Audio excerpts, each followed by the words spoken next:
ډاکټر عبدالله جان عابد صاحب زمونږه د پښتو ادب یو ډېر ستر او معتبر نوم دی. شاعر هم دی، ادیب هم دی او محقق هم دی، او دا لکه دی ډېر په کم عمرۍ کې محقق جوړ شوی و، نو دا بیا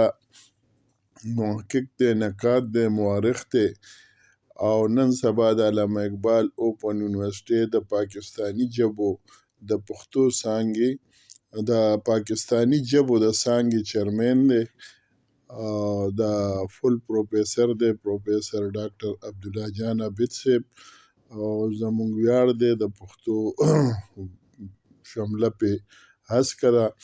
او ډاکټر ضیاء الرحمن بلوچ چې هم د دې شعبې پروفیسر دی او ځوان دی او ډېر نر ماشاءالله ډاکټر صاحب ماشاءالله زبردست یاره خو الله ورځ مونږه مبارک ته شه ډېر ډېر نومبر په شیدو کې د خوشحال کور او دا د کور د پکې دغه خوشحال خان سیمینار او مشاعره جوړه کړې وه، هغې ته روان یو. دا زبردست شاعرانه دغه جوړ کړی دغه ته دی کې زموږ ښه مزېدار خپل ګاډي کې ډاکټر صاحب زه ته جي 13 ډاکټر صاحب ډاکټر ضیاء الرحمن بلوچ څنګه بختور کې مونږ هم ورغلي نو خوشحال سیمینار له روان یو دا ملګرو دا ډاکټر عبدالله جان عابد صاحب خټک کامګار چې ډاکټر صاحب کشرې زوی دی، مشر چې دی خوشحال دی، او دواړه ادبي شخصیتونو نومونه یې ولې ایښي دي. خوشحال چې دی اوس میډیکل کوي او کامګار وړوکی دی، سبق وایي. دا راشه کنه راشه کنه ځوانه روم چې دی نو دا ډاکټر صاحب کور دی. نو بس راغلو د ډاکټر صاحب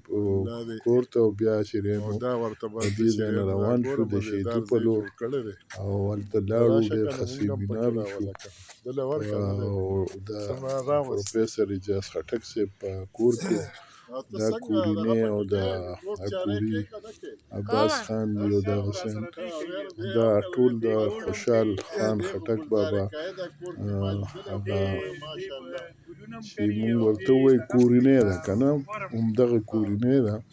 د دغې کورینې مطلب دا دی چې هغه خو ګڼ اولادو خو بیا نږدې کم دي، نو هغه